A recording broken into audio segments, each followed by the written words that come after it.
Morning বন্ধুরা, তোমরা কেমন আছো? আশা করি খুব ভালো আছো। আমিও খুব ভালো আছি। প্রতিদিনকার মতন আজকেও তোমাদের কাছে রেসিপি নিয়ে হাজির হলাম।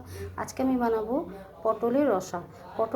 পটল দিয়ে রসা বানানোর জন্য কি কি উপকরণ লাগছে, কিভাবে বানাবো, সমস্ত সব কিছু তোমাদের সাথে শেয়ার করে দেবো। দেখো বন্ধুরা, পটলের রসা বানানোর জন্য লাগছে আলুকে আমি কেটে রেখে দিয়েছি মিডিয়াম সাইজে, তোমরা চাইলে এর থেকে বড়ও করতে পারো।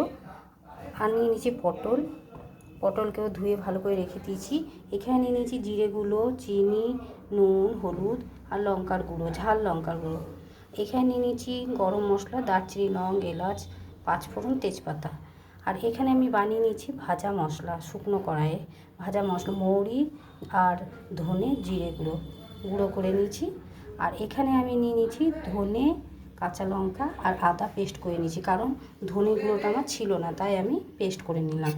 আর এখানে নিয়ে নিয়েছি টমেটো পেস্ট। এবারে আমি প্রথমে পটল আর আলুটাকে ভেজে নেব। দেখো বন্ধুরা, কড়াইয়ের মধ্যে তেল গরম করে দিয়ে দিয়েছিলাম। তেলটা গরম হয়ে গেছে, তো আলুগুলোকে আমি ভেজে নেব। তারপর আমি পটলগুলোকে ভাজবো। আগে আলুগুলোকে ভেজে তুলে নিই। দেখো বন্ধুরা, আলুগুলোকে ভেজে তুলে নিলাম। এবার ওই তেলেই পটলগুলোকেও ভেজে তুলে নেব। দেখো বন্ধুরা, পটল আলু ভেজে তুলে নেবে। ওই তেলের মধ্যে আমি ফোড়ন দিয়ে দিলাম, গরম মশলা, তেজপাতা, পাঁচফোড়ন। এবার একটু ভেজে নেব। তারপর দিয়ে দিলাম আদা, কাঁচা লঙ্কা আর ধনে। এবার আমি একটু কষে নেব। তারপর একে একে গুঁড়ো মশলাগুলো দিয়ে দেবো। দেখো বন্ধুরা, কষানো হয়ে এসছে। এবারে দিয়ে দেবো সমস্ত শুকনো গুঁড়ো মশলাগুলো আর দিয়ে দেবো সামান্য পরিমাণে জল। আরও একবার কষে নেবো কিছুক্ষণ। নিরামিষ দিনে এইভাবে পটল বানালে দারুণ লাগে। রুটি, ভাতে, সবেতেই ভালো লাগে। একবার অতি অবশ্যই এইভাবে বানিয়ে খেয়ে দেখবে, দুর্দান্ত লাগে খেতে। আর কেমন লাগছে অতি অবশ্যই কমেন্ট করে জানাতে কিন্তু ভুলবে না বন্ধুরা। দেখো বন্ধুরা, মশলাটা বেশ ভালো মতন কষানো হয়ে গেছে। এবারে দিয়ে দেবো বেটে রাখা টমেটোটা দিয়ে কিছুক্ষণ কষিয়ে নেবো, যাতে টমেটোর একটা যে কাঁচা গন্ধটা থাকে সেই গন্ধটা না থাকে, সেই কারণে। আর দিয়ে দেবো সামান্য পরিমাণে হিং। এবারে হিং দিয়ে কিছুক্ষণ কষিয়ে নেবো টমেটো হিঙে। তারপর আমি সমস্ত সবজিগুলো দিয়ে দেবো, পটল আর আলু।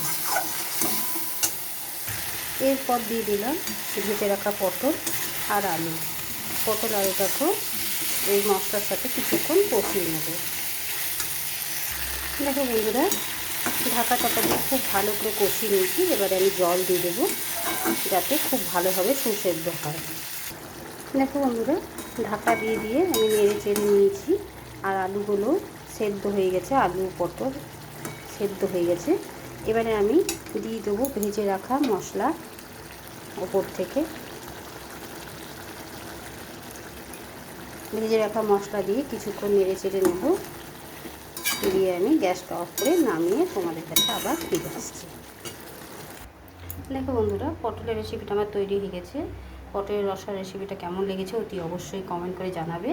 ভালো যদি লেগে থাকে লাইক, শেয়ার এবং চ্যানেলটিকে সাবস্ক্রাইব করে দেবে। আর পরিবার পরিজনের সাথে শেয়ার করে দেবে।